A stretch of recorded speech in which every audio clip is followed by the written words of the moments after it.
Welcome to the What Really Happened radio show. Putting America first, second, and third. Here is your host, Michael Rivero. And aloha, America. Welcome to our show today. It is Thursday, June 25th, 2015. Sure, happy it's Thursday. Sure, happy it's Thursday. Sure, happy it's Thursday. We got a lot of stuff to talk about today. The phone lines are open, 877-300-7645. 877-300-7645. Don is in our control room, ready to answer the phone when it rings. We've got a call already starting to come on in. And before we get into the news and the phone calls, today is the anniversary of Custer's last stand. Remember General Custer's out there at the Little Bighorn telling his troops, of course we're going to win this battle. We spent much more money on our weapons than the other guys did. How can we lose? It's also the birthday of George Orwell, the author of the book 1984. And if you have not read that book, and I do mean read the book, not just watch the movie. Movie's very good. Read the book. That's your homework for this weekend. There'll be a pop quiz Monday morning for everybody attending class here. All right, before we get into the news, we're going to go ahead and grab a phone call. Steve in Massachusetts, aloha. Welcome to the show. What's on your mind? Hi, Mike. Just so happens I'm in the process of reading that book. I'm halfway through. Oh, good. It's a great book. And if you look at it... I note that Common Core doesn't recommend school kids to read that one, or anything by Thomas Paine, for that matter. I doubt it. Yes. Now, if you look at that book, you can see the direction where they're going, where they're trying to erase our history, stifle our speech, where we just walk around like zombies, not being able to say anything or looking into our history or anything. You can see how it's eerily similar to the direction they're going as far as the George Orwell book. Well, remember the theory behind Newspeak, the idea that if there wasn't actually a word for a banned concept, that people couldn't think those double plus ungood thoughts. And we're seeing that in this tendency for the American education system to teach reading by rote word recognition instead of phonics, so that if people come across a word they've never seen before, they can't sound it out for themselves. They just say, oh, I don't know this word, and they move on from there. And it's exactly the same thing going on. Yeah, I wonder if that South Carolina shooting, I wonder if the purpose was actually to get a proposal to remove the Confederate flag. It does seem like everybody left on board this situation. I mean, they're out there trying to blame the South Carolina shooting on the Confederate flag. Okay, well, what's your excuse for the 1,120 shootings up in Chicago, which was never part of the Confederacy? But again, it does seem like any symbols of independent feelings, liberty, rights, they're under attack along with our gun rights. I mean, they're talking about tearing down the Thomas Jefferson Memorial in Washington, taking his face off the currencies, just ban all of that because, he owned slaves. Well, at that time in the country's history, everybody owned slaves. And they're just out there. They want to erase anything in our pop culture that speaks of independence and freedom from central tyrannical government. Yeah, if you look, they don't want any leaders speaking about peace as well. If something happens, somebody happens to say or organize a movement, he ends up dying. Well, remember, again, you've probably already seen this in 1984. The government was in perpetual states of war with other parts of the globe in order to keep the population under control and afraid of the attacking enemy. And there's a book within the book of 1984, because it all centers on this forbidden text called The Theory and Practice of Oligarchical Collectivism, which Orwell actually wrote that out. And in that work, he said the purpose of war is to destroy work product, to keep the population occupied, constantly working hard, merely to replace what has been lost, so that they cannot advance, they cannot improve themselves. They're constantly working as hard as they can just to stay where they are. We're seeing an echo of that, of course, in planned obsolescence of our products. And again, going back to this little VIC-20, it's 35 years old and still works, and yet today, if you go into a computer store and buy a modern computer, they're going to tell you up front, this is not going to last maybe more than 4 or 5 years. You'll be back in 5 years. We'll have to get your money for a new computer and all new software. 5 years down the road, that's the business plan. Yeah, it's all about the big companies. Everything is. Awful. All right. Oh, thank you, Michael. I just wanted to run that by you. All right. Well, thank you very much. And we're going to go ahead and switch over to Brian in Pennsylvania. Aloha, Brian. Welcome to the show. What's on your mind? Hey, Mike. Can you hear me okay? I can hear you just fine. All right. I don't know if you know, there's an RT show called Watching the Hawks with Tyrell Ventura and Tabitha Wallace and Sean Stone. Yes. Have you heard of that show yes, at all? I've seen a couple of the episodes. I'm not a regular follower in my copious amounts of free time, especially when I'm buried with the new website. Yeah, I figured that, but that's why I just sent you an email with the section of the video that I thought you should watch. It's from Tuesday, where RT regularly has this former DC Metro cop on. His name's like Ronald something, I think, and I can't remember it off the top of my head, but he's always saying about how Americans have this perceived right of guns. It's like, no, we have a right of self-defense. It's a natural right.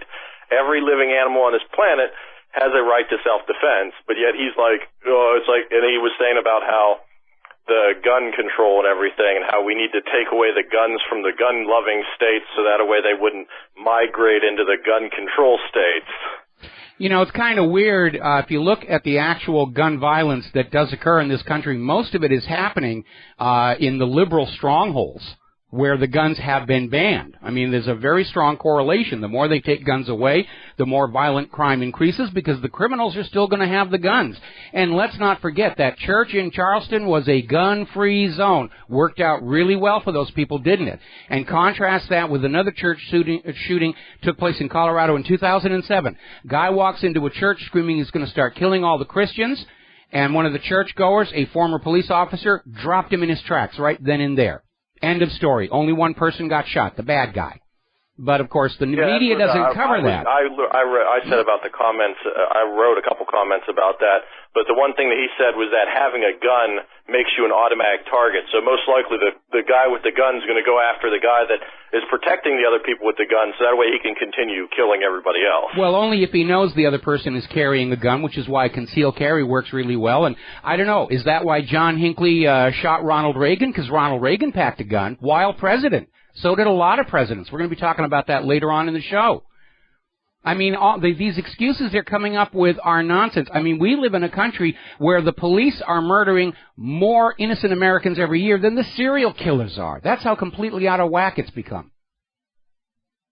It's amazing, and that's why if you get a chance, you should watch it. I think it's only like 12 minutes, and it's just... It makes you kind of want to reach into the computer and slap the guy a little bit. Well, I see your email. I'm going to post the link on this upcoming commercial break, okay? All right, thanks, Mike. All right, thank you very much. We're going to let you go here.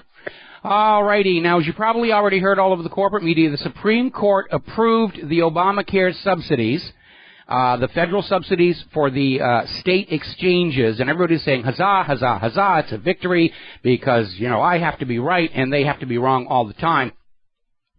And they're out there saying, well, if it had gone the other way, it wouldn't have been an absolute disaster. The insurance plan prices would have skyrocketed for all kinds of people, and it would have resulted in all these other bad things. Well, the cost of those health insurance policies is skyrocketing. It's going up. All this argument was over who gets stuck with the bill. That's all the argument was about. It doesn't change the reality of Obamacare itself. It doesn't change the fact that those health insurance policies are far more expensive with much higher deductibles, much higher co-pays, which have actually resulted in health care being far less affordable to the American people. This was a giveaway to the health insurance companies and nothing more, not to mention that company in Canada, which got the contract for the Obamacare website, which Obama's finally admitting was an absolute disaster. We got to take a break for commercials, and we'll be right back. America, welcome back to the show here. We're going to talk a little bit more about this Confederate flag nonsense. This is a manufactured controversy. The media's running with it. Everybody's hopping on board and pushing their agenda. And as is usually the case, anytime the government tries to ban something, sales go through the roof. Maybe all these people that are trying to ban or say they want to ban the Confederate flag, maybe they have stock in the flag-making companies because Confederate flags are flying off the shelves and websites of everybody still selling them. They are a top seller item. Everybody wants one now because the government says you shouldn't have one. A little bit of a backflash there. Now then, interesting little point here. We've been talking about how the U.S. government wants to erase all of our cultural symbols of freedom and independence. Thomas Jefferson, the Confederate flag, and back in 2013, there was actually a movement out there to ban the Gadsden flag. Now, for those of you not sure what I'm talking about, this is a yellow flag with a coiled rattlesnake on it. It exists in several forms, and the legend across it says, "Don't tread on me." This was a symbol of the American Revolution. It's part of our history. It's part of why we are not still a colony of Great Britain, and yet there was a move in 2013 to ban that because, opposition to government, that's a bad thing, and yes, we're our own country, but really those founding fathers were actually terrorists, and they were wrong to stand up to governmental authority. They're actually teaching that in Common Core. I'm not kidding you. They're teaching our kids in Common Core that George Washington and Thomas Jefferson and all of those founding fathers were in the wrong for not going along with King George III's rule, because he was the rightful ruler appointed by God. I mean, that's how weird it's getting. Now, over at CNN, former Representative Ben Jones, who began as an actor, he played the role of Cooter in The Dukes of Hazzard, which featured the Confederate flag prominently, was a guest on CNN Tuesday, and got into a shouting match with the host over whether the Confederate flag ought to be banned, saying that when they were doing their show, there wasn't any racism in it. The theme of the show was the Dukes against corrupt law enforcement, which is becoming a common theme across the United States of America. And they got into this huge shouting match here. And I want to point out something. Isn't it funny how we're supposed to allow Charlie Hebdo magazine to publish intentionally insulting and offensive cartoons about Christians and Muslims, because that is free speech and we cannot touch that. But they're going to ban the Confederate flag because somewhere we are told it has hurt somebody's feelings. Now, there are a lot of people living in this country who are the descendants of Civil War heroes. And they're very angry right now. They're being told that they have to hide their ancestry. You know, I'm in one of those weird positions. I actually had ancestors on both sides of the line. I don't have a Confederate flag. I might go out and buy one, though, in all of this situation here. Just as a blow for liberty here. And that's what they're doing. They're turning the Confederate flag back into a symbol of freedom from government tyranny and dictates. Jon Stewart got into this on his show, basically talking about all the hypocrisy that's going on with this. We mentioned this yesterday, but it's apparently up there again. Democrats are seriously saying they want to ban the movie Gone with the Wind. I seem to recall right up at the very top of that Bill of Rights something about freedom of speech and expression. And now we have the Democrats out there openly advocating, well, you can have freedom of speech, but you can't say this, and you can't say that, and you can't say this, and you can't say that, and you can't have this symbol, you can't have this flag, and you dare not ever criticize Israel. Well, when there are exceptions to freedom of speech, it isn't freedom of speech, it's permitted speech. You're allowed to speak freely everything the government gives you permission to talk about. That's not freedom. That's dictatorship. Now, Google, AdSense, and Taboola are dropping all advertising for websites they deem to be racist. Doesn't affect us. AdSense refused to do business with us long ago because we criticize Israel. Somebody raises a very interesting question getting into this whole racist slavery issue. Barack Obama's family owned slaves at one point in their history. Should he step down? Should we kick him out of the Oval Office because his family were former slave owners? How about me? My family ran a station on the Underground Railroad helping escaped slaves to freedom. Does that make me more politically correct now?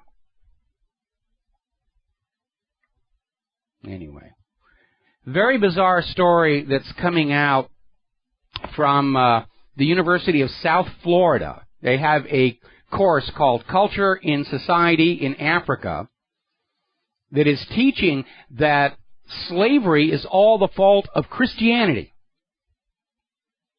Now, that's getting a little bit out there when you consider that slavery existed long before Christianity.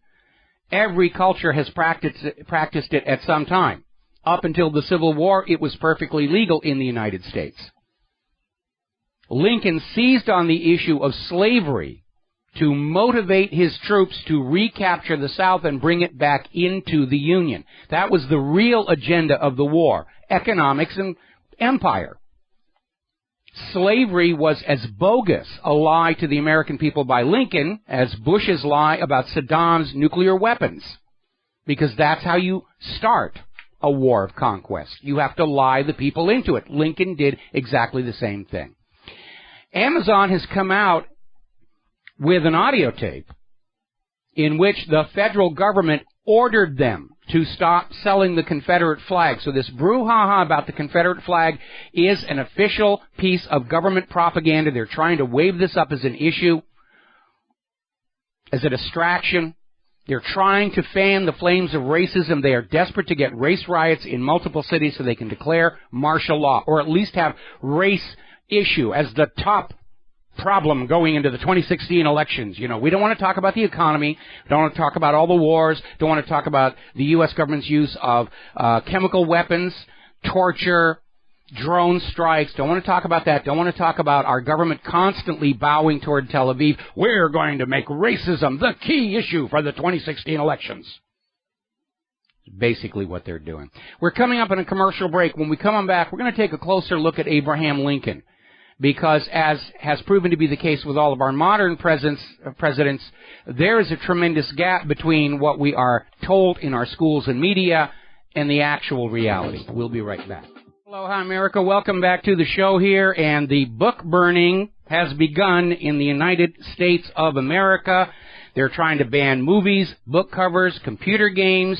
They're using the Confederate flag and slavery as the excuse to get the American people to go along with the idea that certain things, certain double plus ungood thoughts must be banished from our society if we're going to prevail against international terrorism. And Apple has removed all American Civil War games from their App Store because they show the Confederate flag. Yesterday I was talking about those people who engage in Civil War reenactment. What are they expected to have up on the top of that pole? The flag of Monsanto? I'll tell you what they can have. They could have the swastika up there, because over at Ben Swann's Truth and Media, he's got an article that all these companies that are racing to ban the Confederate flag, they're still selling Nazi regalia. Talk about hypocrisy. I get a catalog every once in a while from a company that specializes in selling historic war memorabilia, model kits, recreations of uniforms, and a big part of their audience are these reenactors. And do you want to stop teaching history? Maybe they want to banish the entire Civil War from our memory. Maybe they are out there to banish that there was actually a time where some of the states got so unhappy with Washington, D.C., they wanted to break off and go their own way. We know there's a lot of active secession movements across the United States right now. We've got a couple of them here in Hawaii, up in Alaska, a bunch of them down in Texas. Back in the 1990s, there was a group, the Western States Coalition, that was talking about the entire west part of the United States breaking off. We're into full-on Orwell here. They want the next generation of Americans to grow up thinking that the entire almost 300-year history of the United States has been nothing but peace and light and happiness and satisfaction, and nobody was ever, ever, ever unhappy with anything Washington, D.C. did. So let's get on to this story about Abraham Lincoln, because they're trying to say that the Confederate flag represents racism and slavery. No, it represented independence. And we put up an article. And there are quite a few of them out there on the Internet calling into question whether Lincoln was really the great emancipator or whether he simply used that as his issue to motivate Union forces against the Confederacy, to reconquer the South. Just as George Bush lied to us all about Saddam's nuclear weapons to motivate us all to go into Iraq.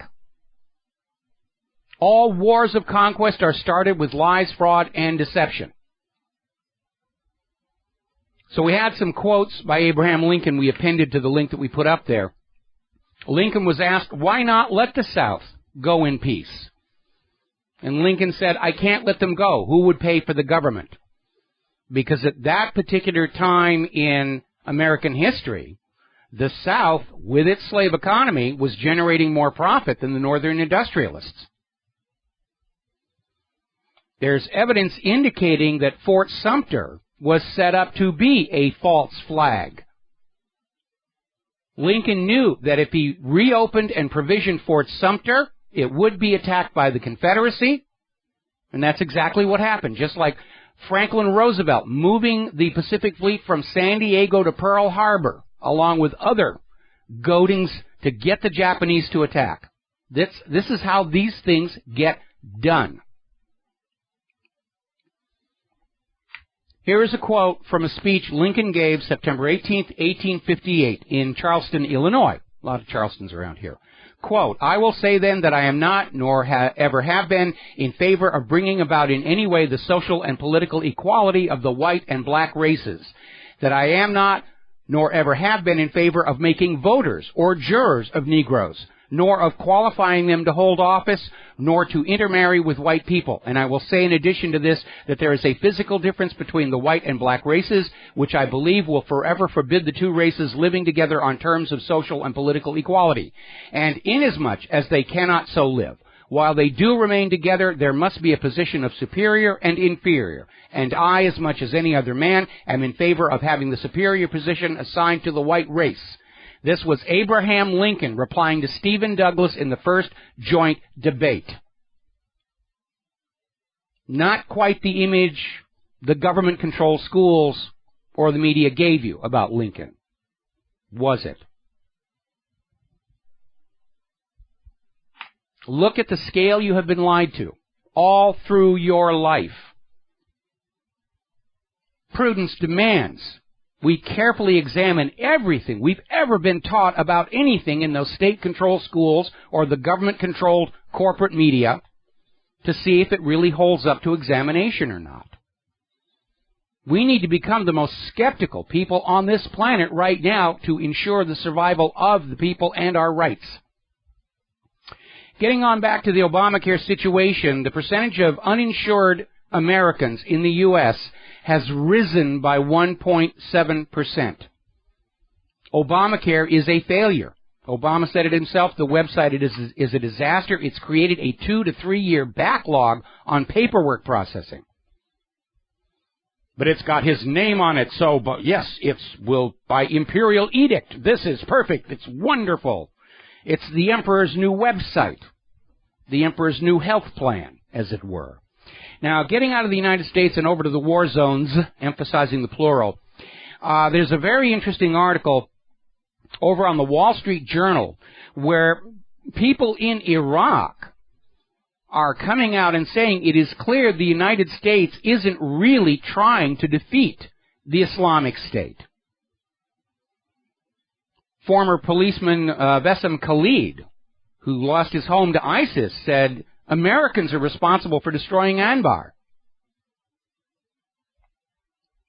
Now, the reason for this is very obvious. We have confirmation the United States created ISIS in Syria.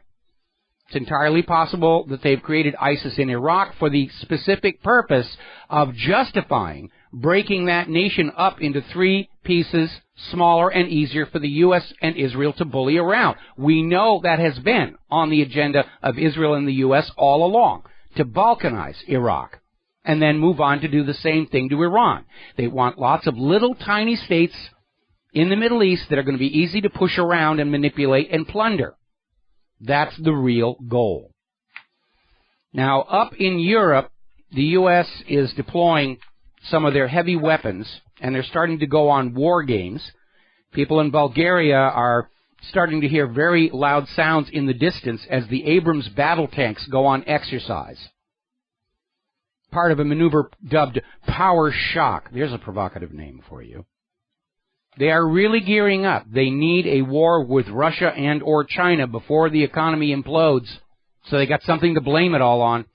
oh, we're all hungry and homeless and jobless, but it's the fault of the Russians. It's all the fault of the Chinese and the Iranians. We didn't do anything wrong with the economy. We're not to blame. We're the U.S. government. We're perfect. It says so on our label.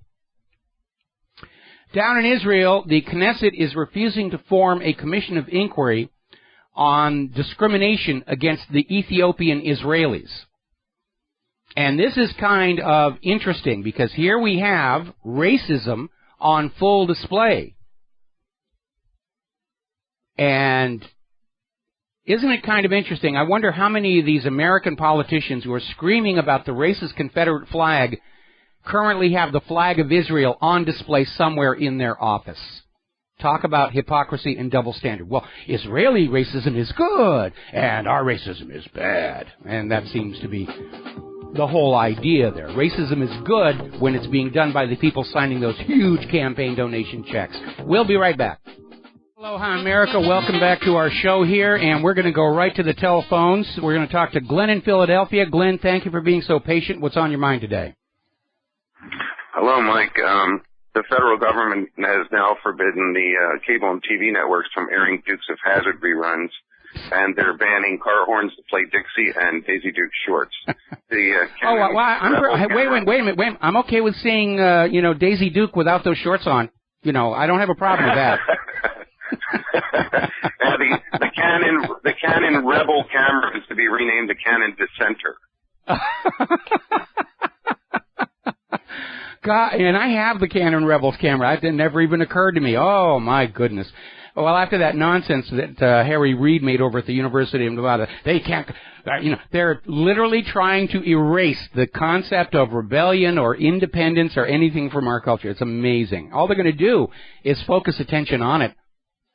This is a self-destructive propaganda stunt. Yeah, it seems like anything having to do with nation state, regional or cultural identity has to be subjugated to, one's awareness of being a global citizen. Any provinciality is to be gotten rid of. Well, see, the problem is their idea of a global citizen is one who's totally obedient and dependent on the global government, and that's not my idea of a global citizen. Right. I would suggest that's why they give the Nobel Peace Prize to people who aren't so peaceful, because their definition of peace is the absence of dissent. No, they give that Nobel Peace Prize and, frankly, a lot of these other shiny gold things to people to convince those who don't know better that they should listen to them. Al Gore got the Nobel Peace Prize, so you will listen to him about human-caused global warming. Michael in Hawaii, he doesn't have any gold things on the wall, so you can ignore him when he talks about all the record-setting winners. That's part of the propaganda, to basically gift your top liars with awards and wealth and attention to sell the idea that this is who you should listen to. Don't listen to these other people. Listen to the people with the plaques and the medals and the trophies and all this other stuff here. I mean, if you go into any congressman's office, the walls are just decorated with all these gratuitous awards they've been handed by various interest groups and whatnot to just create this theater set of why you should listen to this person with and have no skepticism whatsoever. Yeah, interesting. I had an interesting experience. So I sometimes get solicitation calls on my home landline phone. Yes. And I had one today that was in Arabic or Farsi or something like that. The only part I understood was the Salam Alaikum part. I said, English, please, English. So that's a first.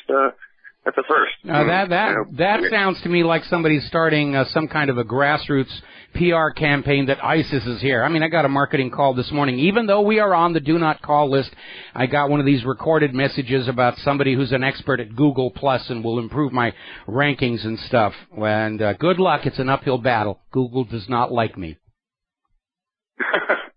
Oh, yeah, I'm hearing them starting to advertise these fix your reputation things on there, but I think mine's too bad. Yeah, mine's beyond all redemption. Nobody can fix up my reputation whatsoever. I mean, the only thing I can do is be proud of it.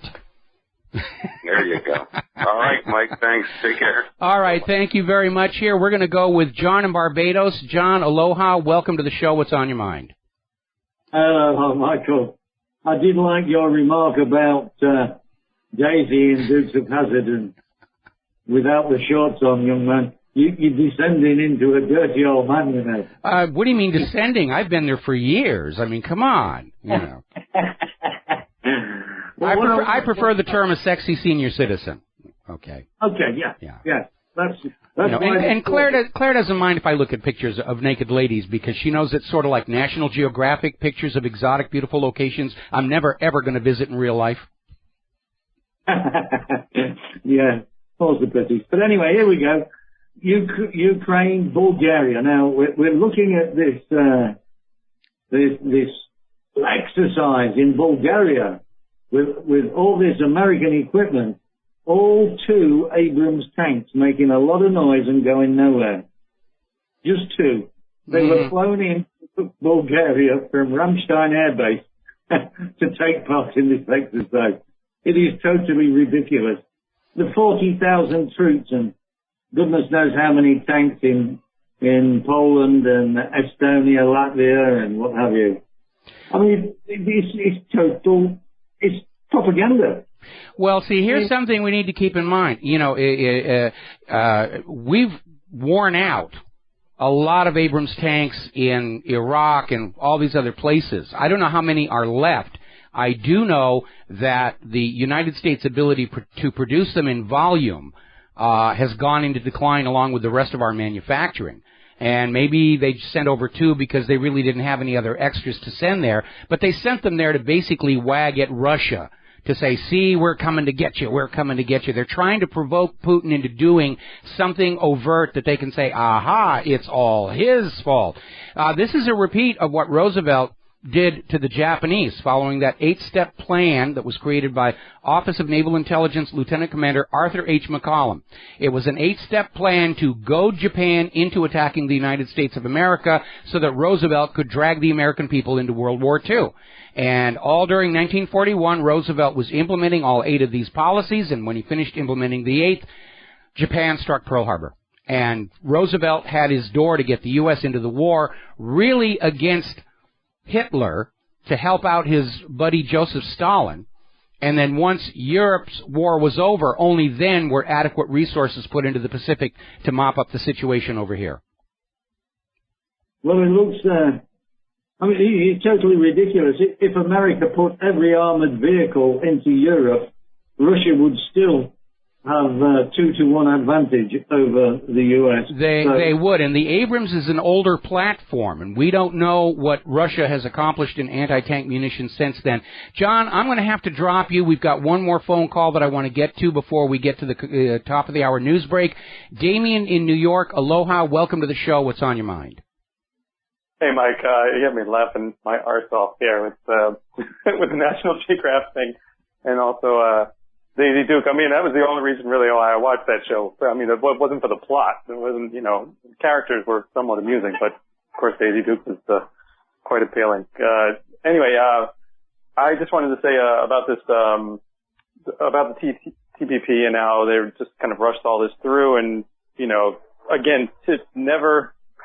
Always taking advantage of any kind of distraction that they can, and then just in the sort of dark of night, thieving and stealing the freedoms and the strongholds of society, basically, and just stealing away from people. And I just really cannot believe that they're still doing these tactics, and we just really have to amp up our complete disgust and just not tolerate this kind of behavior. It doesn't make any sense to me. Why or how they're able to keep on getting away with these kinds of tactics. The other thing I was going to say, I have a good graphic for you for Rita Katz and ISIS, and that would be an ISIS member. Say it's a party, ISIS member at a table where there's a bowl of chips and salsa and all kinds of things, and he's taking a bite out of a chip and he's about to dip it again into the salsa, and Rita Katz is sort of in the corner, like pointing. And well, I've gotten a lot of emails from this series. Dipping a chip. Yeah. Well, that's another one. Tearing tags off of couch cushions, sucking the cream out of the Oreos. I've gotten a lot of emails from these spoof cartoons I've been doing about how bad ISIS is. I put up one this morning that ISIS has adopted the Confederate flag, and it's apparently started this kind of a trend because I just got sent a very clever graphic from somebody else. ISIS killed the dinosaurs, and they photoshopped this T-Rex lying on its side on the ground, and it's surrounded by all these ISIS fighters. So everybody's hopping on board, which is the fastest way to destroy all this propaganda, is just making fun of it. Exactly. Yeah, exactly. All right. Thanks, Mike, so much. All right. Thank you very much. We're going to let you go here, and getting on back to the news. We're almost to the top of the hour news break. Israel is using the excuse of the one single rocket that flew into a totally empty field earlier this week to basically punish all of the Gazans. Collective punishment. They are now barring all Muslims from leaving Gaza to attend holy sites for prayers during Ramadan. And that is a collective punishment, and collective punishment is a war crime under international law. Israel's still out there screaming that the UN report on their war crimes in Gaza was biased. No, it isn't. Read it for yourself. Israel targeted residential buildings without any military purpose whatsoever. Got to take a break for the news, and we'll be right back. Aloha, America. Welcome back to our show. Hour number 2. The phone lines are open. 877-300-7645. 877-300-7645.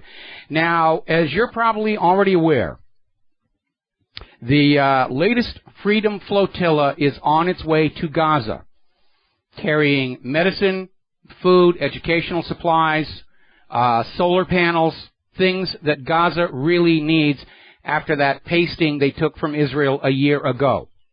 And by the way, there are already commemorative events being scheduled to basically mark 1 year since Israel went in and basically flattened the place on a completely trumped-up, flimsy excuse that even some of Israel's own authorities said was just complete, utter nonsense here. Now, Anur al-Garbi, a former foreign affairs advisor to the president of Tunisia, has responded to Israel's threats to intercept the flotilla as basically indicating intention to commit a crime, which is certainly what Israel did when they intercepted the Mavi Marmara on its way to Gaza.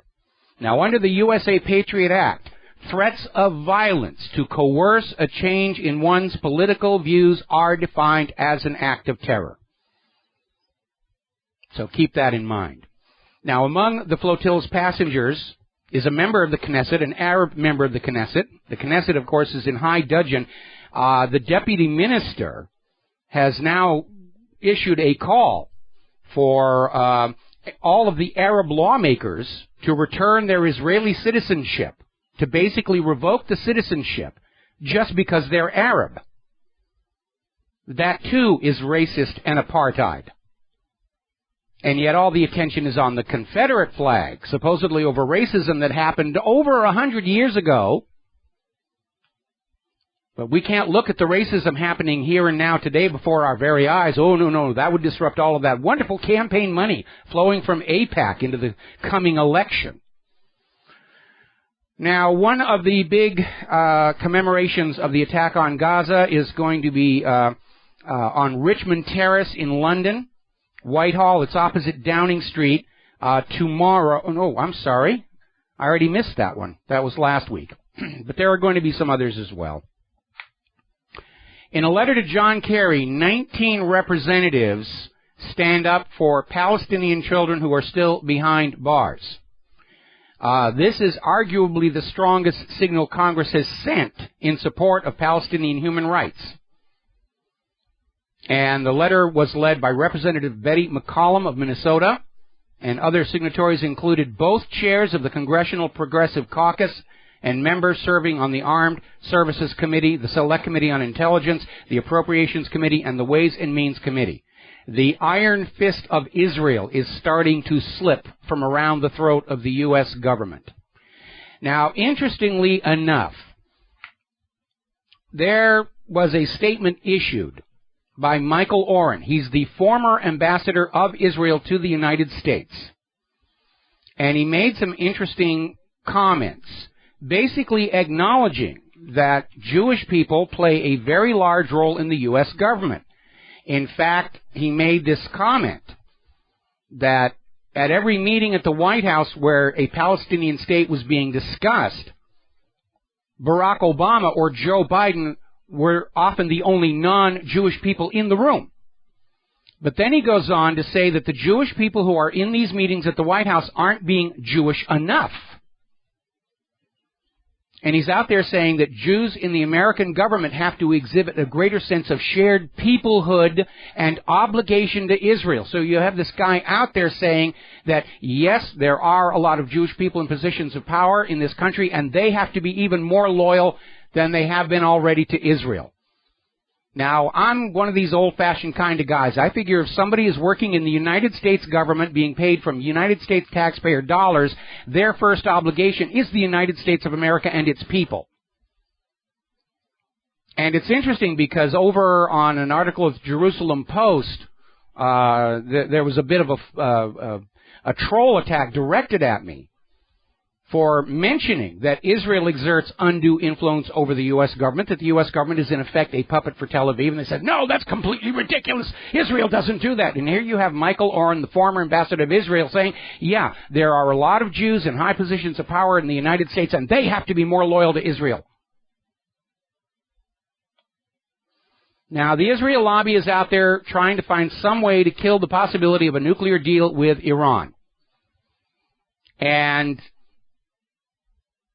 they're going into a panic about this. They're trying to find a way to kill the deal. They got France to go in there with this idea that non-nuclear sites be open to inspection at all time, meaning basically a license to spy on everything Iran is doing.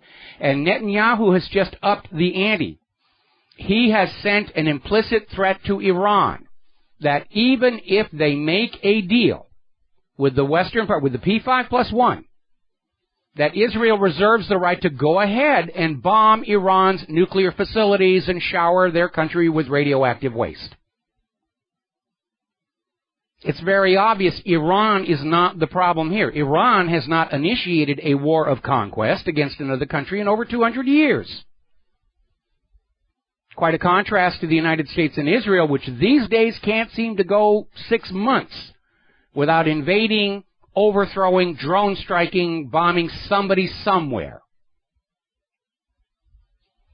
Israel has announced that they're freezing all defense aid talks with the United States pending the outcome of the Iran deal. I mean, this is a little bit absurd. We refuse to take any more of your money until the deal is killed. I don't think that's going to work the way Israel thinks it's going to do.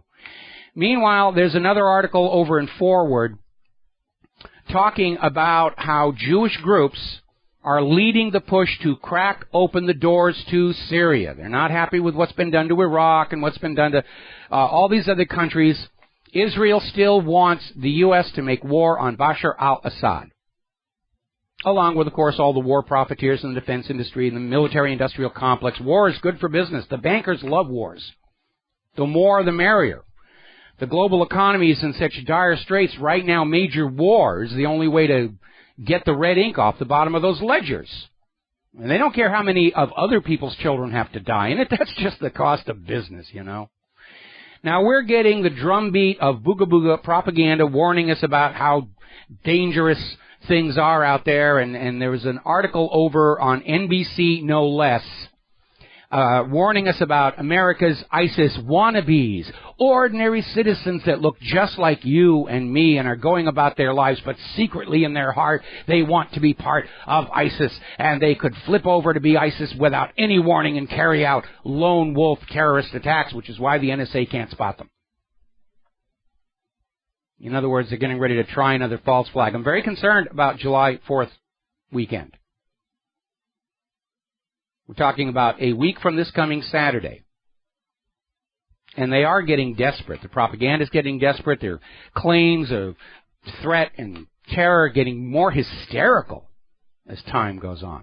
All right, let's talk about the economy. Big news over there. The Eurogroup meeting has officially ended. There is no deal with Greece.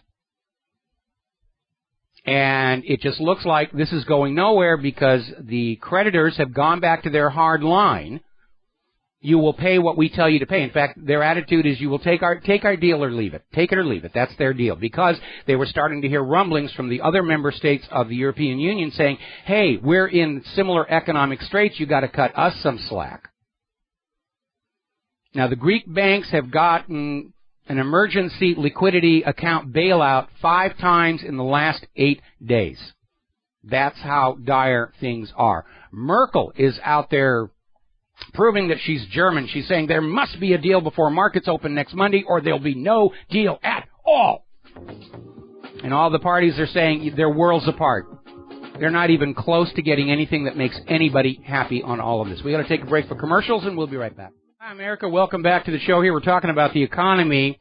And, of course, the economy in Ukraine is also in trouble. It has been devastated since the U.S. coup d'etat January of last year.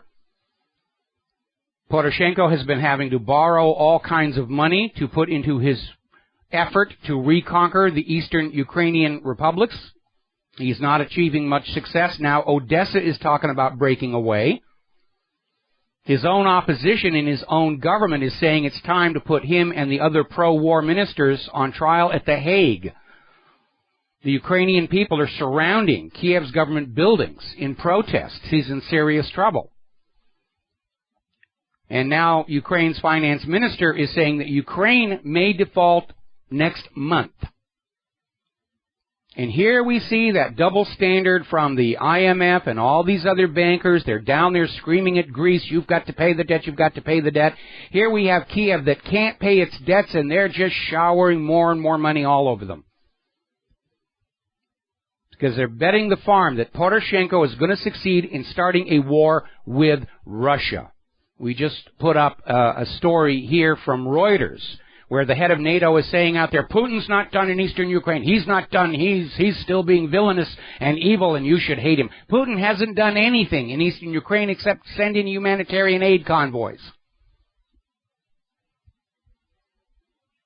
Right now, the government seems to be operating on this old principle that if you tell a lie often enough and loud enough, everybody will eventually believe it. That used to work. It doesn't anymore. Everyone's skeptical. Everyone's doubting. Confidence and trust in the government and the corporate media are at record-setting lows. The old propaganda tricks do not work. Everybody sees what's going on. They see how the propaganda is often self-contradictory. It lacks cohesiveness. It lacks a narrative of an alternative reality anybody can actually have any faith in. And without those, propaganda cannot work. Which is what happens when you have your propaganda designed by advertising agencies and public relations firms. French unemployment has hit a record high. The 80th consecutive month of rising unemployment in France. They're in serious financial trouble. Wasn't helped when France canceled the Mistral deal to Russia at U.S. urging. That's made things worse. France is probably one of the countries that's going up to the IMF and the ECB and saying, look, if you're going to cut Greece some slack, you got to do the same thing for us. Not too surprisingly, gold and silver eagle sales have spiked this month because of the sense of coming financial turmoil. Everybody understands physical metal is the most safe, secure store of wealth and value when the paper markets start to shred, which is what's coming. Which brings us to a very interesting story that came out of the dailycoin.org, talking about the COMEX, which is obviously the go-to guy in the physical metals and, unfortunately, paper metals trade. And this article is pointing out the very interesting implications that analysts in the corporate media discuss the state of condition of the COMEX, using the COMEX reports as if they are absolutely unimpeachable sources, and yet the COMEX reports themselves include a disclaimer saying that, you know, this is just our opinion and not to be taken seriously. It's just a point of reference. So even the COMEX is saying you shouldn't be listening to them all that closely, and yet the corporate financial media is basically passing on what they say as if it's absolute fiscal gospel.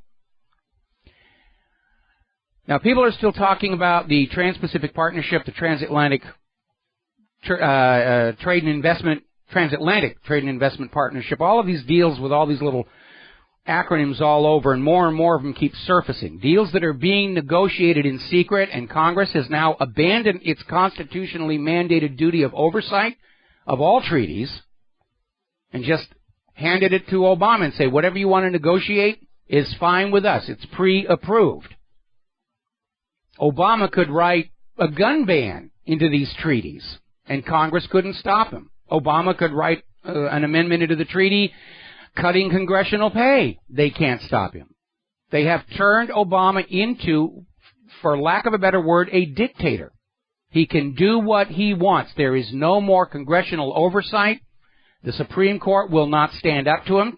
Chief Justice Roberts once again rewrote the laws of the land to save Obamacare.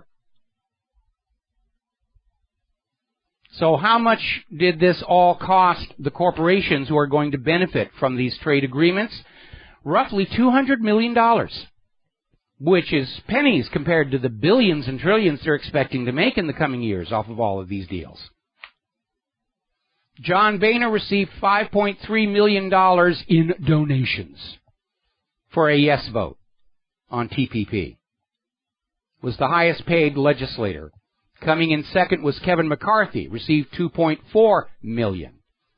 Paul Ryan, $2.4 million. Pat Tiberi came in at $1.6 million. Congress sold you out. Congress has sold you, the American worker, the American people, out. And it's not just loss of jobs, it's loss of awareness what's in our food, because these treaties both include provisions to remove all limitations and restrictions on synthetically produced food, including GMOs, ban GMO labeling. It is an absolute giveaway. It's the surrender of the nation state to the corporate state. And all it took was $200 million in the right pockets to buy the nation out from under the American people. That's what's happened.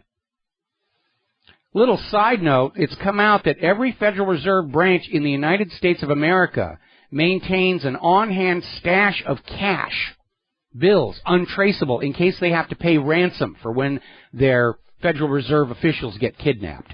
So they're getting worried. And we commented a couple of months ago where a lot of these Federal Reserve banks are now starting to brick up the ground floor windows.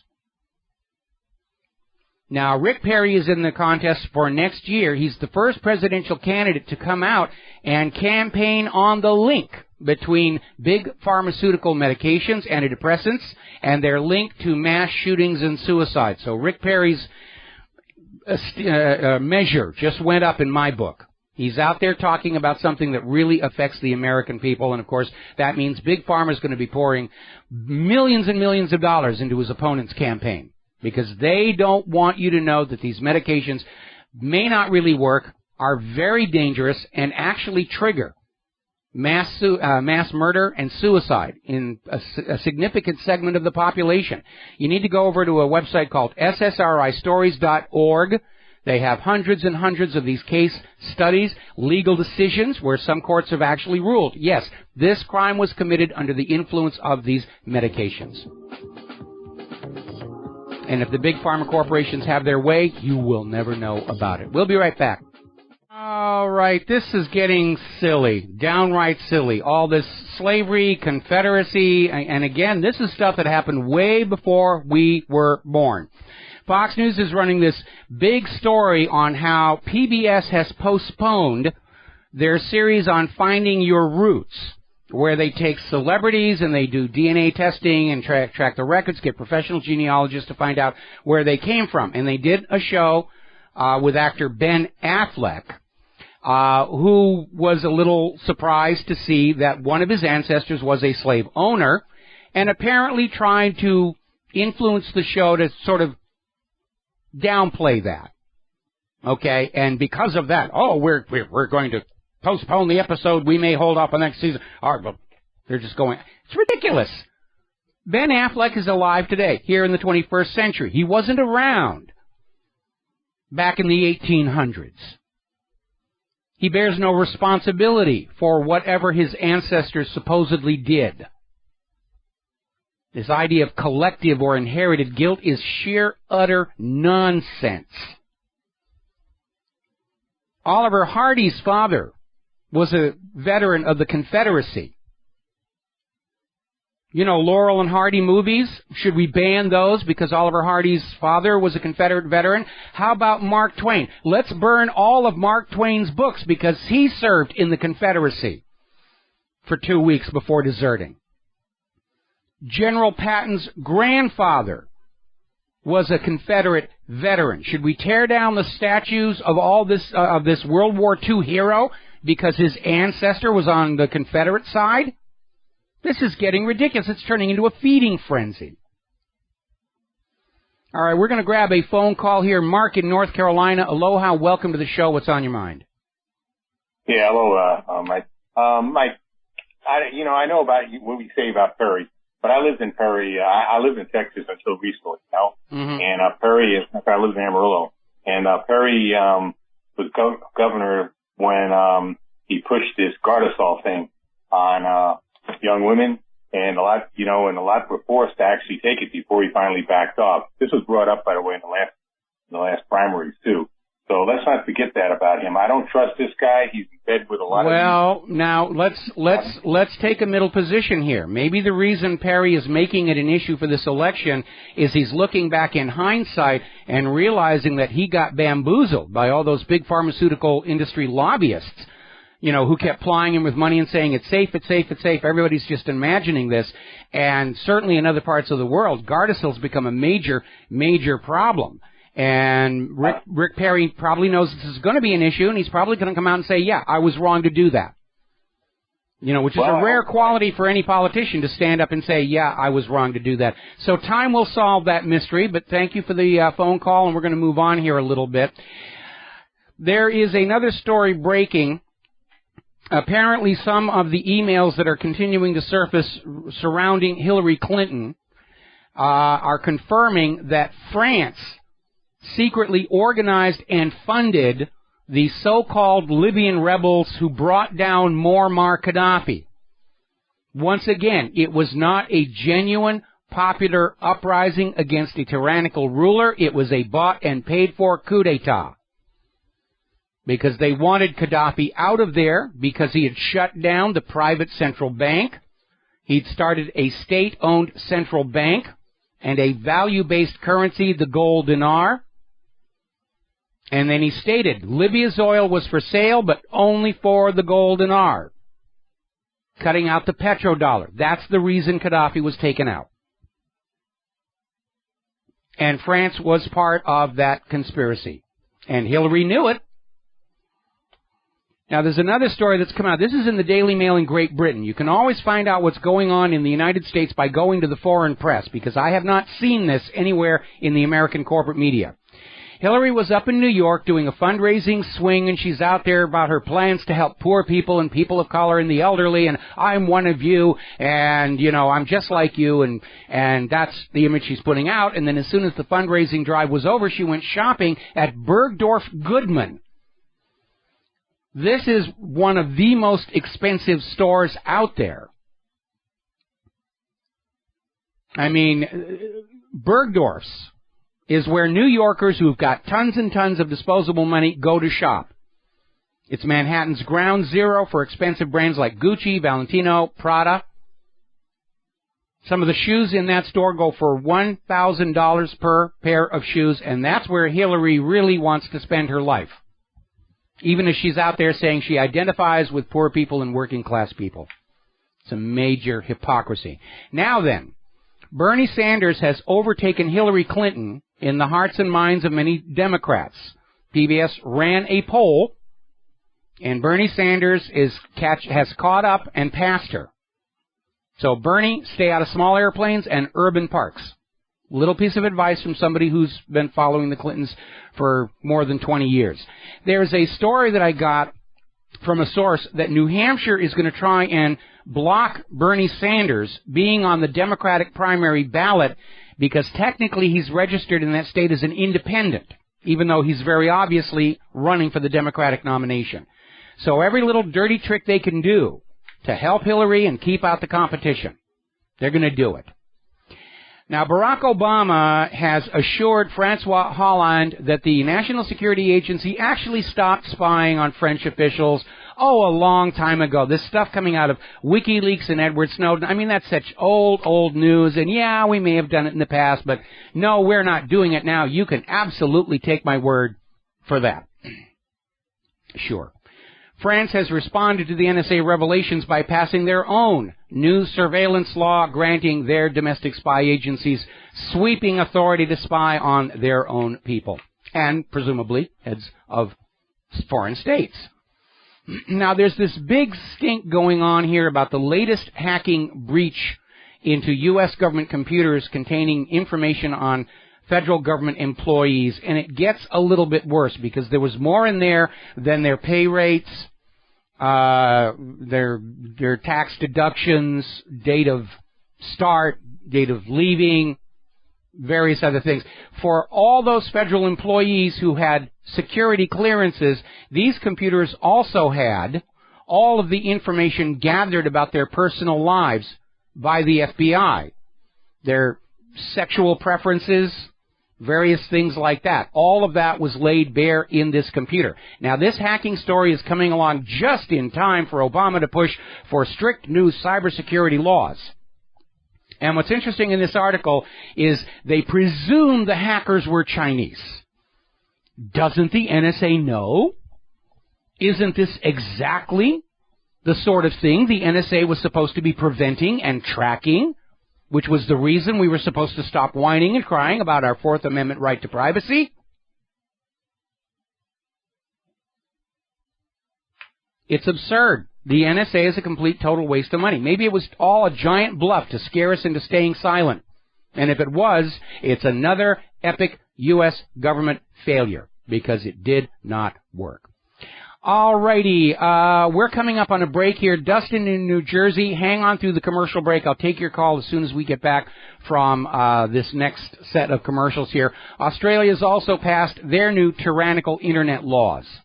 They're trying to regain control of the minds of the world. They're trying to shut down the ability of us to talk with each other about what is going on in the world. They're trying to go back to the 1950s and 1960s of all information floweth from government through corporate media into your receptive brain.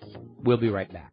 Hello, hi, America. Welcome back to the show here. We're going to go right to the phones here to Dustin in New Jersey. Thank you for waiting patiently, and what is on your mind today? Yeah, Mike, Hillary Clinton doesn't want you to be her champion. She wants you to be her chump. Well, that's true for everybody. She wants everybody to be her chump. Yep. Well, she's part of the, remember, these people don't get nominated unless they're part of the system. Oh, there's no question about it. I mean, look how they railroaded Ron Paul out in 2008 and 2012, and they're going to do the same thing to Bernie Sanders. Oh, yeah, Bernie Sanders is a target now, because you can see on the media where they're just bringing him up saying, is he a threat or this or that. And, even though he's socialist, this socialism is a two-way street. I don't know, like pensions are socialized. People don't realize. Yeah, I mean, all governments are built on some degree of socialism. Now, I'm your basic old-fashioned capitalist, as capitalism was originally started in this country. But if I have to choose between socialism and fascism, I'm going to go with socialism. Yeah, what we got now is a corporatism/fascism economy. Absolutely. I mean, when the government is controlling your economy, it's rigged. No, you got it backwards. The economy is controlling the government. That's what's going on here. And the corporations are acquiring more power. They're bypassing all the checks and balances that guaranteed safe, useful, long-lasting products. They're running rampant across the health and safety of the American people, and the federal government's just going along with it because they're all getting a piece of the action. Their own personal investment portfolios are tied up with these giant corporations. It's one of the ways that they're making money off of this whole deal. And I think in the blueprint for the new America, that along with the president having his or her wealth entirely in a blind trust during their term in office, that we ought to do the same thing for every single elected representative. And if they don't like that deal, find some other line of work. Hey, Mike, on France, with Hollande, with them, Libya, I think, it's like George Carlin says, oligarch. It's one big party, you ain't in it, and we ain't in it. Yes. Not just France was involved. I mean, you got Benghazi, which, could have been a transfer point for weapons and people going to Syria. You have like a small group of people playing chess, and it's not actually chess. It's just it's checkers. It's checkers, and it's wrecking just people's lives. I mean. Well, and there was a board game when I was a kid, I think it was called Risk, that was played on a board of the world map. And it was all about building empires and conquering, and it's a very popular game inside the government. But this isn't a game. This is our planet. These are real lives. But for these people at the pinnacle of power and wealth, they see themselves as a separate species, and the rest of us, we're just part of the game pieces, the chips. If you accidentally step on and crush one of your Monopoly game pieces, you don't feel anything bad about it, and that's the way that they feel about us. Andrew Carnegie was absolutely convinced that the super rich were a completely different species from the rest of mankind, and just they felt that, if there's going to be a position of superiority, they deserve to be in it by virtue of their wealth, even if the wealth was acquired through corruption and crime. Well, Hollande and Tony Blair and Bush and Obama, they look more like Candyland people. Okay, I will grant you that. All right, we're going to let you go here because I got a lot of stuff to cover, and we're coming up on the top of the hour news break. Apparently, Israel is organizing protests around the world right now, including in Geneva, to just scream how unfair the United Nations Human Rights Commission is. The Gaza report is just anti-Semitic propaganda. How dare it equate the IDF with the Hamas terrorist group? That's the talking points they're putting on out there. One of the reasons they're very angry about this is because Israel had demanded a balance of reporting, in that for every one report of an Israeli war crime, there had to be a corresponding war crime by Hamas, so that it would be 50-50. But obviously the United Nations Human Rights Commission couldn't do that because Israel overwhelmingly committed the majority of these acts. And the United Nations Human Rights Commission confirmed that many of the residential buildings targeted intentionally for destruction by Israel did not have any legitimate military purpose. They were just punishing the Gazan people by destroying their homes. And now Israel is out there they figure if they get out there with enough flags of Israel and enough Israel supporters screaming, "You're all anti-Semites and you're all Jew haters," and everything, that we're going to forget what happened a year ago in Gaza. It's not going to happen. Israel, I think, has missed an important social event in recent history. Israel has survived all this time because of their control of the corporate media and government to put their version out there. We're good. Palestinians are bad. It was an accident we shot the USS Liberty. The Levant affair was all an anti-Semitic plot. They had to back off of that one. What they seem to have missed is, as people lose confidence and trust in statements by government and the corporate media, Israel's shield has been wearing tissue paper thin. That's what's going on here. Israel is still trying to fight this as a public relations war. And the assets they have to bring to bear aren't effective anymore because people don't trust what they see on TV or hear on the radio or read in a newspaper. They don't trust statements made by the government. That's the problem. Now, the U.S. drone program is going to remain in secret. Obama had made a promise that he was going to pull the CIA's drone program out of the legal shadows and make it accountable, and that apparently is not going to happen. It's another lie from the White House to try and make us feel good that this was all somehow above board. No, it isn't. When you send drones into somebody else's country that you are not at war with and kill people, that is a crime. Now, the Pentagon has got themselves a new cash cow. Your cash, their cow. They're building a space war center. Going to have Commander Buzz Lightyear out there to infinity and beyond. And they're building this to defend America's satellites against Russia and China. Now, this idea that Russia and China are going to attack our satellites is pretty much hypothetical. Yes, all the nations have played around with anti-satellite weapons, but the calmer heads have realized this is a very, very stupid thing to do, to engage in war in low Earth orbit. Because when you have warplanes fighting over a field, and one of them gets shot down, it crashes to the ground, that's the end of it. If you blow up a satellite, those pieces don't come down to Earth. They just go into different orbits, and they become shrapnel that can start hitting other satellites. If they start destroying satellites in low Earth orbit, they could literally ring the Earth with a cloud of orbital debris that would make it impossible for us to engage in space exploration for decades, maybe even a century. Some of that stuff stays up there a very long time. The original Vanguard is still up there. Now, over in Arizona, there's a report that an Air National Guard F-16 has crashed in Douglas, Arizona. It's right on the border with Mexico. Supposedly was out on a night training mission. Now, Turner Radio Network is pushing the story that the plane was shot down from the Mexican side of the border. There is no confirmation of that, and I would like everybody to keep in mind the F-16 has a long history of crashes caused by wiring harness abrasions. It was a design defect in the original F-16. It was hushed up what the problem was. It was always blamed on pilot error when these planes were falling out of the sky. But it is a known issue, so let's not jump to conclusions about that. And I'm sure there's going to be somebody out there saying, oh, the Russians and the Chinese, they're in Mexico, they're getting ready to invade. Okay, well then let's build a border wall. Why aren't we building a border wall if the Russians and Chinese are in Mexico getting ready to attack? It's absurd. Meanwhile, Great Britain and France have ordered 21 satellite launches from Russia's Roscosmos. So much for the anti-Russian sanctions. And of course, this is a thumb in the eye of the United States, which used to be able to sell and provide these services. But Russia is now the leading commercial user of space. And they've got 21 commercial satellite launches on their Soyuz rockets coming up. Good for them. U.S. is trying to make war, Russia making deals. Okay.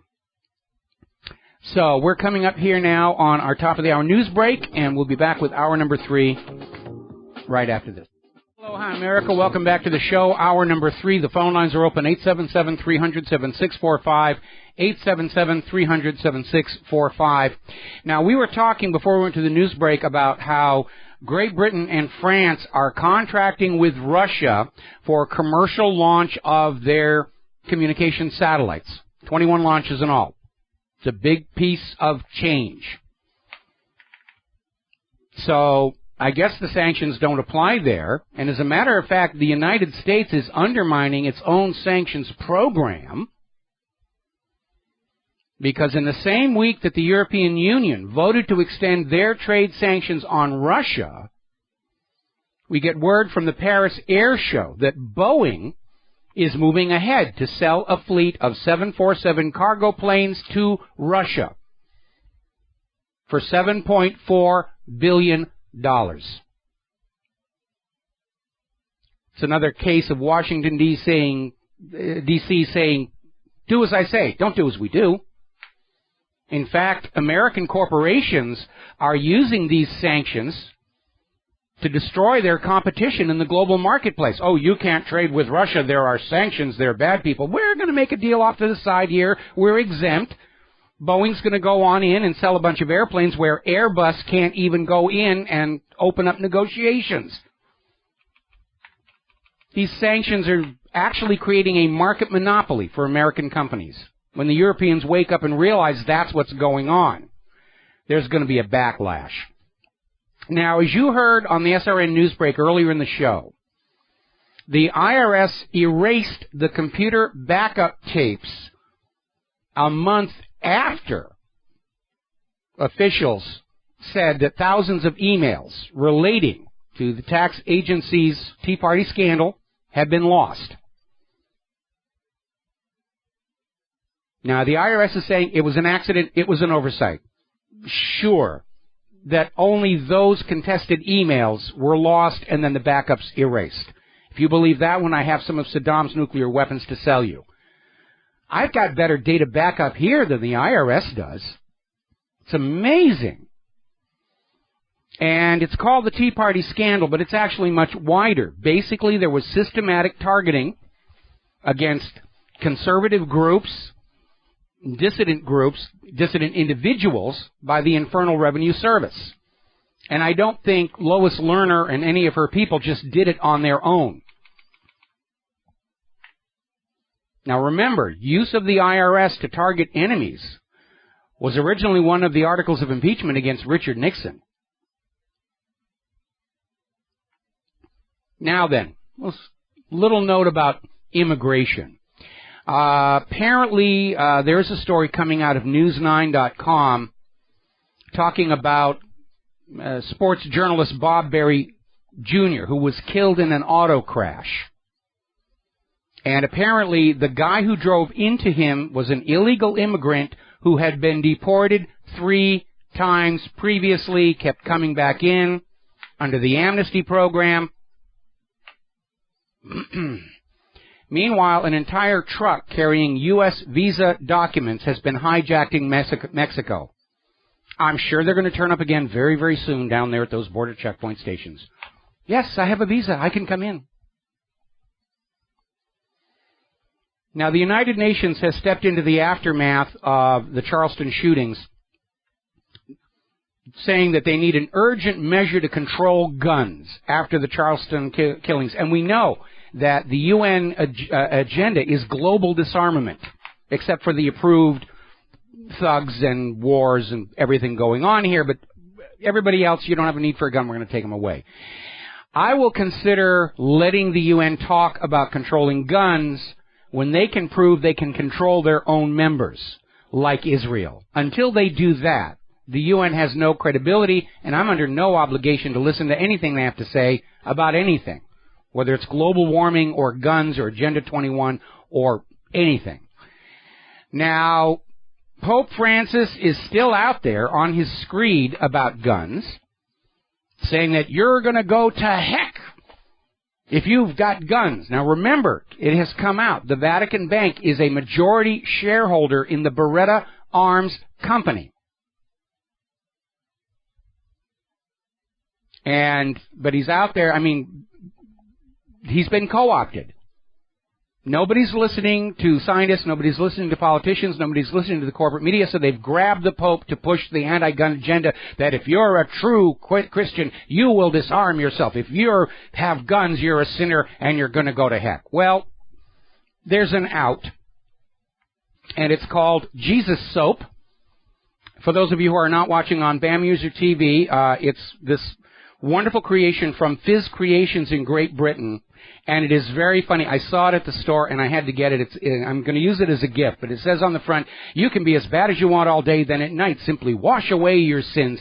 They may have gotten the idea from Robin Williams when he was doing the movie Good Morning Vietnam. He was talking about Pope on a rope.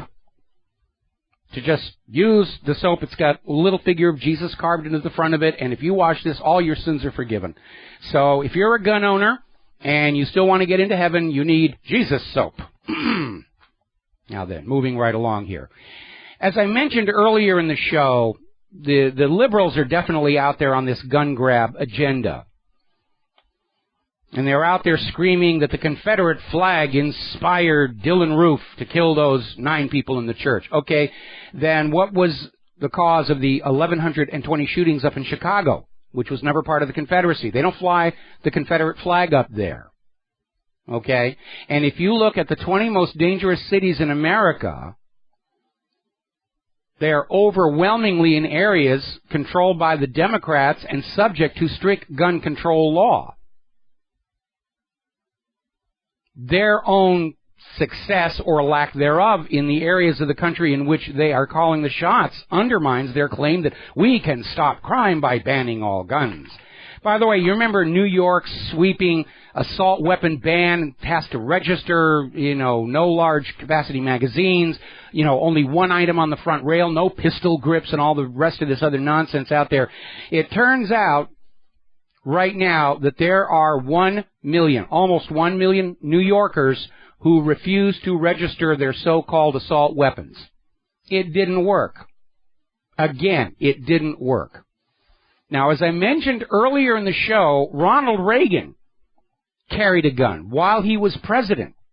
Little six-shooter revolver. And he certainly carried it, from the time of his attempted assassination. And may have carried it before, they're not really sure. But going back, there's this wonderful article we linked to whatreallyhappened.com showing photographs of America's presidents with guns. Theodore Roosevelt, of course, was very pro-gun, was a sportsman, a hunter. Franklin Roosevelt as well, Harry Truman. Eisenhower, of course, being a soldier. John F. Kennedy liked to go out to the gun range. Gerald Ford. Jimmy Carter. George Herbert Walker Bush. And somehow or other, this article missed the picture of Barack Obama firing off a shotgun. Plus, we had Dick Cheney, who, as we know, is the world's worst shot. Their attitude is, guns are okay for us, just not for you. Dianne Feinstein, gun grabber extraordinaire, but she's got a concealed carry permit and she carries a gun. Because she's important, she's elite, she has a need for a gun. You don't need gun. The police will get there eventually when you're the victim of a crime. And by the way, police killed more Americans in 2014 than all the U.S. mass shootings combined. We were talking before about how American police are murdering 8 times as many innocent Americans as the terrorists. It turns out they're basically beating all of the homicides. Period. End of discussion. We're going to take a break for commercials, and we'll be right back. Aloha, America. Welcome back to the show here. Finishing up with the police here. Another, sadly, typical story coming out of New York. Apparently, New York, they call them traffic wardens. Used to call them meter maids, traffic wardens. Wrote 2 parking tickets on this car that had been there way too long without noticing the driver was sitting behind the wheel, dead. Just think about that for a minute when you wonder about the kind of people they're hiring for these jobs. 2 of these traffic wardens ticketed this car without realizing the driver was still in it, dead. It's not my job. That's the coroner's office. I'm just here to write the tickets. Somehow, I don't think those tickets are going to be revenue generators for the city. Does that come off the quota of those wardens? Those tickets don't count. The guy was dead. I wrote the ticket. Now then, let's talk about human-caused global warming. They are really trying to find some way to salvage this whole situation. There's a story coming out of dailycaller.com where the White House is now making an outreach to the medical industrial complex to be their latest propagandists in global warming. And apparently the theory is that even though the people of the United States of America don't trust the government, don't trust government agencies like NASA and NOAA that have been caught repeatedly lying about this issue, don't trust the corporate media who've been caught repeatedly lying about this issue, that people still trust their doctors. So the White House wants doctors and nurses to make it a point when you visit them to bring up the subject of human-caused global warming and what are you doing about it. Now, first of all, Obama is raising on a busted flush. People do not trust their doctors anymore, mostly because of the government cover-ups of dangerous medications. And it's absurd. You go into a hospital, what's wrong? I broke my leg. Oh, we'll take a look at that. By the way, have you been thinking about human-caused global warming? Not right now. I'm in pain. Well, all right, we'll give you a shot of that. But while the medication is taking effect, please think what you can do about human-caused global warming here. Now, this is part of a larger pattern we're seeing throughout our entire governmental media structure. Obama is trying to find some front man or front group or front woman, for you feminists out there, somebody the public still inherently trusts to sell his various agendas. The credibility of scientists have been destroyed with this global warming nonsense, along with the credibility of corporate media. And now they're down to trying to recruit doctors and nurses and even the Pope, trying to find some person that still has the trust of the people to go on lying to them. If anything, this is a measure of how desperate the global warming promoters are to stop the collapse of this and so many other hoaxes. They're trying to find somebody who can get up there and convince Americans to go back to believing as you're told to believe. And that's absolutely ridiculous. The reasons to doubt the orthodoxy of human-caused global warming are well known and manifest. If anybody gets up there, including the Pope, and starts spouting this global warming nonsense, all they can do is destroy their own credibility by signing on with what we already know was a huge propaganda hoax to get us to pay carbon taxes, buy carbon credits, buy environmentally friendly products, and accept the authority of a global environmental power governing body to tell us that we all have to stop living in wasteful houses and live in modified shipping containers to save planet Earth because the rich want larger green lawns around their palaces here. Now, the EPA chief, Gina McCarthy, has come out saying that anybody who doubts human-caused global warming, they're not normal human beings. She was speaking at a White House conference and saying normal people know what's going on. They'll win the debate on global warming. The climate deniers aren't normal. Now, they're trying to use climate denial to blur the issue that what's really at issue, what the real question is the Earth getting warmer? Dangerously so. And are humans to blame? By rephrasing it as climate denial, they're trying to put out the illusion that people are saying climate isn't changing, which is nonsense. We know climate changes. It always has. It always will. The idea of an Earth where climate is not changing is the absurd artificial construct. But she's out there saying normal people believe in human-caused global warming because normal people don't use their brains. Normal people believe what they're told to believe because, well, that's normal. Or at least it has been in this country for the last 100 years. That's good enough for us. We need brainless, normal people who will not think for themselves. We need to get the American people going back to normal of never using their brains, and we can get this country back on track, making fortunes for the already rich because they will share it with us politicians. Those people who actually think for themselves and ignore the expensively produced propaganda in favor of looking at the raw data for themselves, they're a menace to society and a clear and present danger to the carbon tax, the national security. Next, there's going to be a call to round up all this disloyal misfits who dare to point out all that global warming powder that was all over the ground last winter. Put them in the FEMA camps until they learn to think only double plus good thoughts. And again, this is a sign of weakness. The first rule of propagandists, if the facts are against you, argue the logic.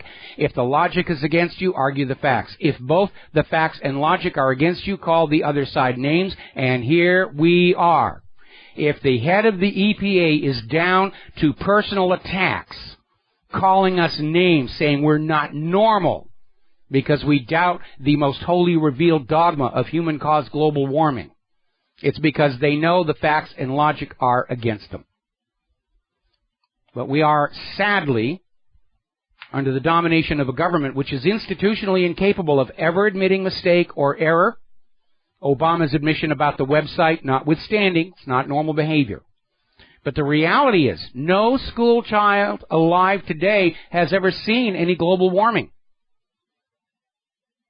It's been that long since there was provable detective warming. Up in Maine, their lobster industry is in serious trouble. The extreme cold water is affecting the lobster harvest. They're smaller. There aren't as many of them. They're suffering major financial harm from global cooling here.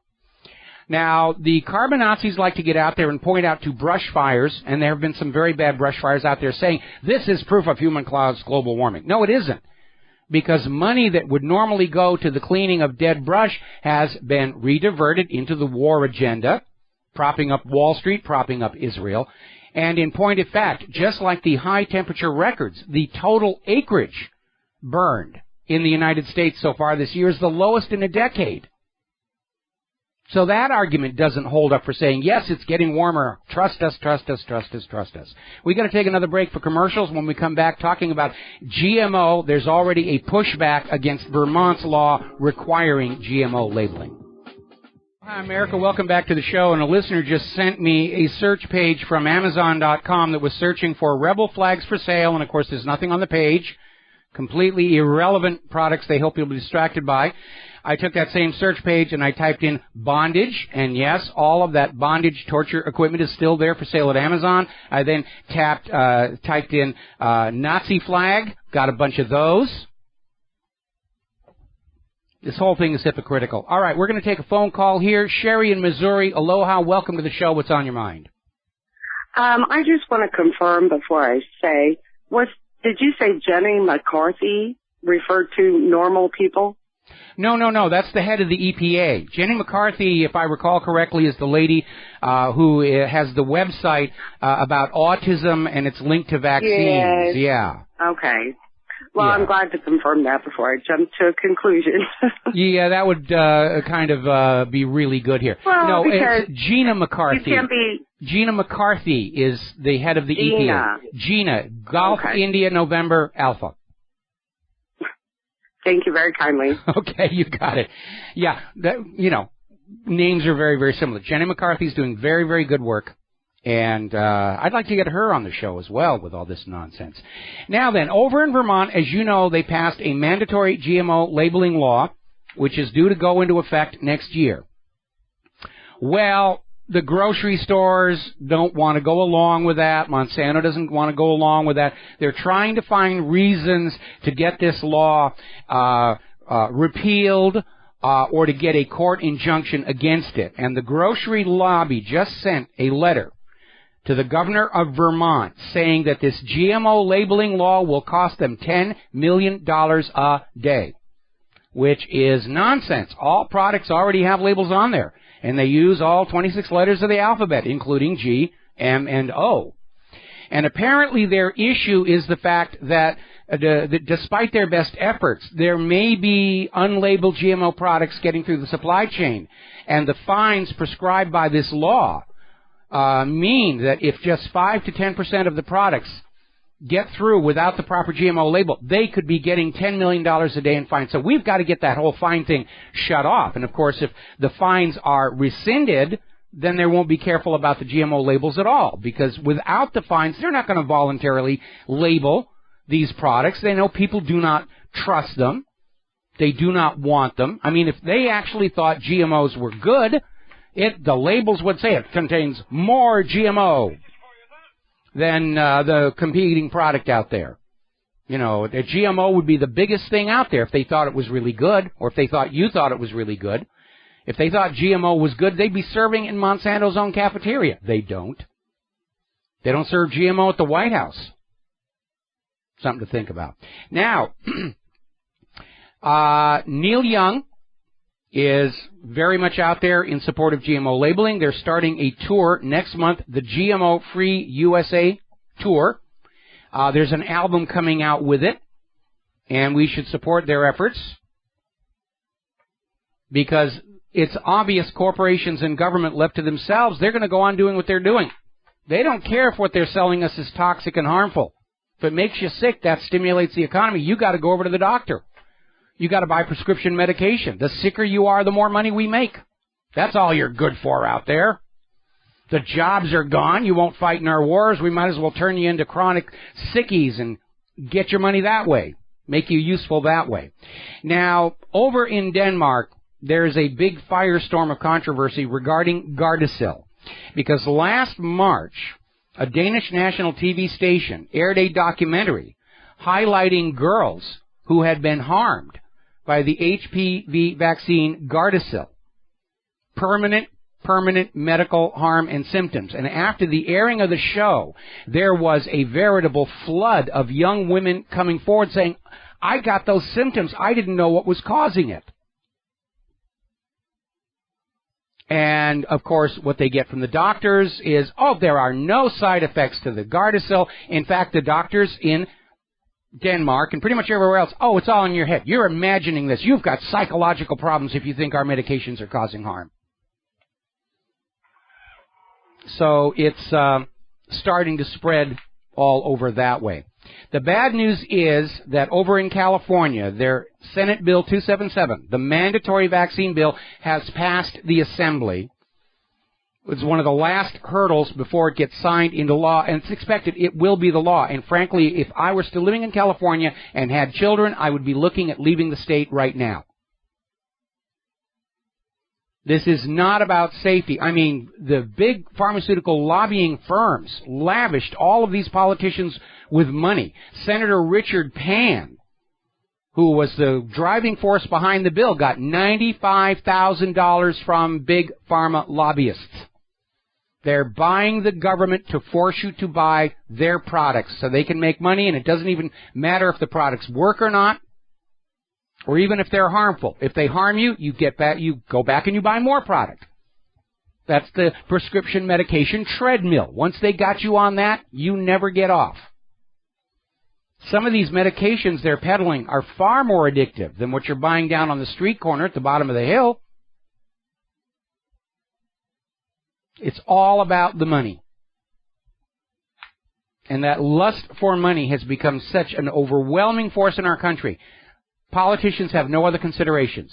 Does it work? Is it safe? Is it good for the community and the nation as a whole? Doesn't matter. If they're making money and they're sharing it with me, sure, go on, force everybody to buy this stuff here. Now, over in Africa, sadly, we are getting reports of more cases of Ebola surfacing in Guinea. Apparently, as normal travel has resumed, more of these cases are flaring up. And apparently people are starting to ignore the travel rules put in place to contain the illness. And there's another factor coming up. They're coming up on their presidential elections, where people travel very long distances and share polling booths. And they're concerned about that as well. Now, to nobody's surprise, the Environmental Protection Agency, the same Environmental Protection Agency that says anybody who doubts human-caused global warming is not normal, is refusing to launch a study into Roundup pesticides use. This after the World Health Organization has come out saying that, yes, glyphosate is probably carcinogenic. But the Environmental Protection Agency, they can't be bothered. No, they've got more important things to do, like shouting personal abuse at those of us who aren't buying the global warming agenda. That's the state of American politics. We are not a democracy. We are not a republic. We are not a capitalist economy. We have descended into hardcore fascism, where government power and corporate interest are aligned together against the common people. That's where we are. And every day that passes and some new atrocity and absurdity comes out at us only reinforces that. And they're trying to find ways to block people from any kind of alternative approach to either food or medicine. They're enforcing dependency on us, just like King George III did on the American colonists, because dependency is slavery. When you don't have a choice anymore, you will buy this from our cronies because we're making money. That is slavery. Everyone's got their knickers in a twist about the Confederate flag and antebellum slavery. What about the slavery we're all in right now? It's hidden from you. They don't want you to realize it. But yeah, when you don't have a choice of what medicines you're going to take or what foods you're going to eat, you are being treated as a slave. Period. End of discussion. Got to take a break for commercials. We'll be right back. Hello, hi, America. Welcome back to our show. Last segment of our program today on our Thursday show here. Tomorrow's Friday. Apparently, and this goes back to what I was saying, they're desperate to find somebody people will listen to because of the distrust that has built, because of all the endless lies we are being showered with every single day. We're living in a real-world matrix of illusion presented to us over those flat-panel TV screens and headphones and everything else here. And they're trying to find somebody to be their salesman. Apparently, the Pope is going to be taking part in this United Nations conference in September that is pushing Agenda 21. And the Pope is going to get up there and tell us it's all God's will that we accept a new global authority to tell us how we should live our lives. That's it. We're in a new dark ages. Everything is God's will. You have to do this because the imaginary playmate in the sky says so. Now, the United States is, again, still trying to ramp up the situation in Europe. They want a new Cold War. They want to go back to those golden days of the 1950s and 1960s where all they had to do was shout the word commie at us and we would wet ourselves and cower in fear and panic and fling our money and our babies into whatever war zone was designated for that week. Washington, D.C. is talking about stationing nuclear warheads in Europe. The Europeans are, needless to say, a little upset about this. They were trying to get all these nuclear warheads out. They don't want to be caught in the middle of a nuclear war between Russia and the United States because some of those warheads might fall short. And, of course, the launching sites for nuclear missiles in Europe are first strike targets for Russia or China or whoever else is coming in on this thing. World War II ended with the use of nuclear weapons. World War III could easily start with the use of nuclear weapons. Now, I know Ashton Carter is out there saying we can prevail against Russia and China because of how much money we spend on our weapons, which is, as I pointed out earlier, the same rationale Custer had at the Little Bighorn. Of course we're going to beat the Indians. We've spent much more money on our weapons than they did. But they're trying to get back to the Cold War because the bankers and the weapons makers make so much money off of it, and the people don't complain about lowered standards of living. Oh, yes, you're being crushed into poverty, but there's a war on. We got to take all your money and your children to hold off the Russians and the Chinese from you. They're trying to play the same scam. And just because my parents' generation were idiotic enough to fall for this scam does not obligate us to be equally stupid. Please don't. This isn't about war and democracy and peace. It's about taking money away from you so that they can build new toys for them to play with. Speaking of taking money away from you, there is an alarming story that has come out over an Investment Watch blog. Now, as you know, the talks in Europe ended with no sign of any kind of a deal with Greece. It looks like Greece is going to default, may leave the European Union. But there's still the problem of all that debt. Because debt is holy. Debt is sacrosanct. We can't just let it evaporate into the ether. Even though the money represented by that debt never existed, because that's the problem when you have compound interest. The debt is money that has never existed to begin with, but it's still real. It must be repaid. Who is going to get stuck with the bill? Well, Greece can't pay it. Germany doesn't want to pay it. Europe doesn't want to pay it. And everybody is already starting to talk about, well, the Federal Reserve should step in and reimburse everybody for Greece's debt, meaning you're going to get stuck with the bill for this debt created in Greece partly through fraud and corruption. The world, not to mention the U.S. government, seems to think Americans are only good to be walking wallets, to be the cookie jar of last resort when needing to loot more wealth. Well, I got a news flash for everybody in Europe. We, the American people, do not have the cash to pay Greece's debt. We don't have enough money to pay our own debts. Certainly don't have enough money to pay our government's debts. What makes you think we have these magic machines out there? Well, what's going to happen, of course, is the Federal Reserve is just going to create this money out of thin air. Which sounds like a workable solution until you remember that when they create more U.S. dollars out of thin air, your U.S. dollars already in your pocket become worth less. We will pay the price for Greece's collapse in inflation. That's what's going to happen. And whatever money the Federal Reserve puts out is considered a loan to the American people at interest. So that your great-great-great-great-great-great-great-great-great-grandchildren will be expected to work hard, turn over their money to the government to give to the Federal Reserve, for which they will receive nothing in exchange. And that is slavery, especially for those future generations who never had a chance to vote on any of this nonsense. We're in the same situation ourselves. We are enslaved to the debt created by a corrupted Congress and a corrupted president 100 years ago. Why are we responsible or obligated to pay for this hopelessly unpayable debt created through this Ponzi scheme banking system?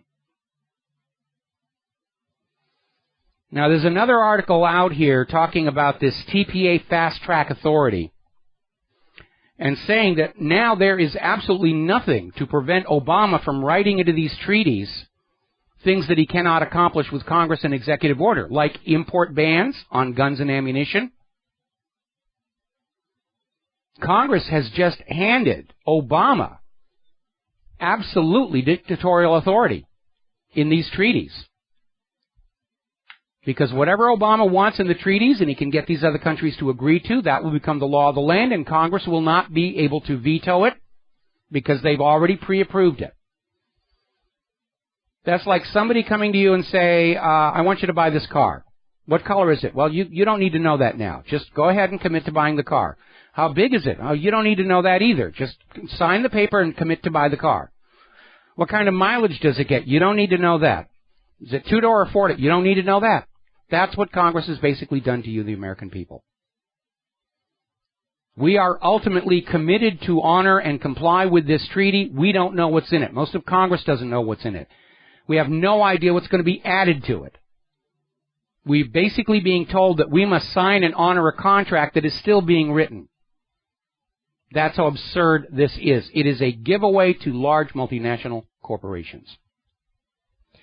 Well, the World Health Organization, despite the pummeling they're taking from Monsanto regarding their comments about glyphosate, has now come out saying that a major and commonly used herbicide, 2,4-D, may be carcinogenic. This is going to annoy the good people over at Dow Chemical, who produce that and sell it into your local hardware and grocery stores. They are dangerous chemicals, but they're patentable and profitable.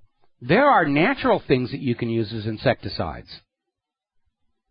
If you have a problem with cockroaches in your house, make a salad, get some cucumber, take the cucumber peelings, just put them on a plate, because when cockroach antennas touch those cucumber peelings, there's an alcohol in there that chemically binds to their antennas and effectively blinds them, and they'll wander off someplace and die.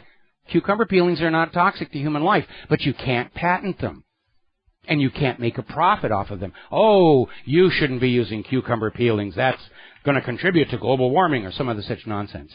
It turns out George W. Bush's great-great-great-great-grandfather was a slave trader. Let's tear down all of his statues and pictures, and let's undo a lot of his legislation here.